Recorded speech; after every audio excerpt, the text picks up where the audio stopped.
What's good, my babies? It's your man Bob Bravo, back for the Toasted Bunny podcast. We are giving a spoiler-free review on Happy Gilmore 2.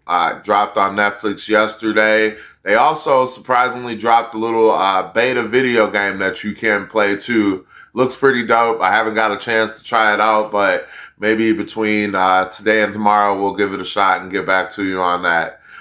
The movie, this is going to be spoiler free, so if anybody hasn't had a chance to catch it, don't worry.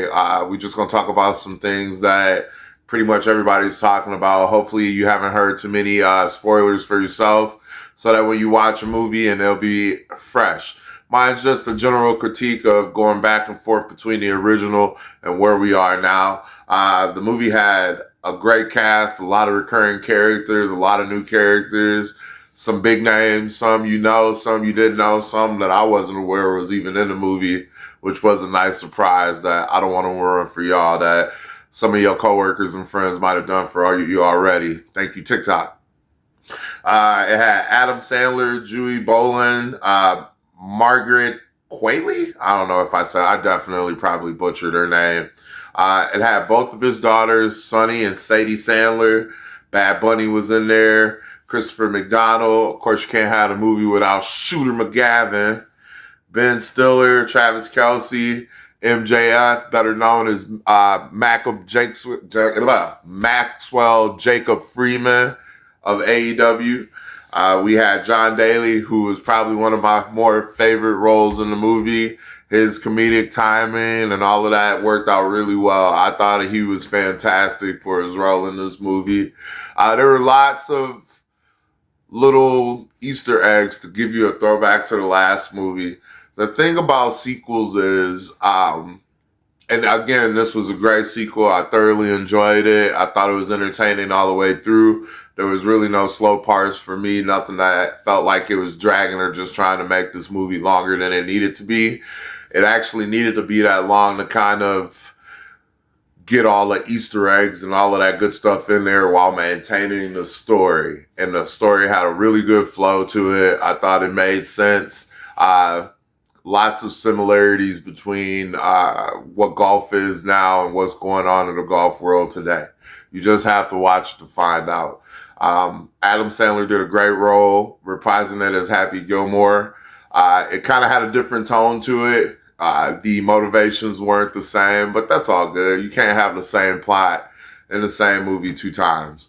The thing with sequels, like with Happy Gilmore 1, even though you knew it was Adam Sandler, you didn't really know what to expect. You kind of got a great movie with lots of surprises, lots of things, lots of antics that you just weren't, you had no clue was going to happen. And Happy Gilmore 2, you are expecting a great movie because you knew off one's success and all of that good stuff that what the product should come. So you have two expectations. You had a great movie that ended up being a surprise, and you had another movie that you expected greatness from. And it still was, again, good in its own rights. Definitely didn't have the same energy as Happy Gilmore 1, but again, you weren't expecting that. So, of course, it was great. It was unplanned surprise and jolly and all of these witty characters and all of that good stuff that you had no clue was going to happen. And two, you were kind of expecting to see how they were going to build upon that. So those are just two different expectations. I will say this, I'm very glad I watched it. I was thoroughly entertained all the way through. Bad Bunny did a great job in there. Eric Andre was in there for a bit. Haley Joel Osment, which, you don't really see him act too much. I think he takes his roles a little bit more select, and this was one of the more prominent journeys that he went through with this movie. So it was cool, man. It was cool to see him. You had the kid from... that Showtime show, which I can't think of.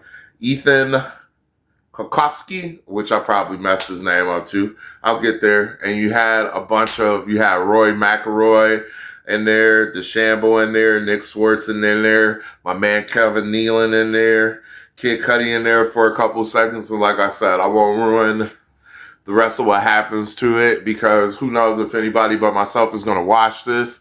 But that's okay. I got time today. But I do suggest you check it out and watch it too. Are there any other movies? What's your favorite Adam Sandler movie? Comment below. Let me know what's up, man. Mine was always Mr. Deeds growing up. I really liked that movie. Huge Waterboy fan. There was a scene in the Happy Gilmore 2 where he was channeling his inner Bobby Boucher for a minute, and I thought that was pretty cool. But let me know in the comments, man, if you've seen it, what'd you think of the movie? If not, do you plan on watching it? What's your favorite Adam Sandler movie? You got any Happy Gilmore quotes? Let us know. Until then, man, stay toasted. Thanks for checking us out. Toast the bunny out, baby.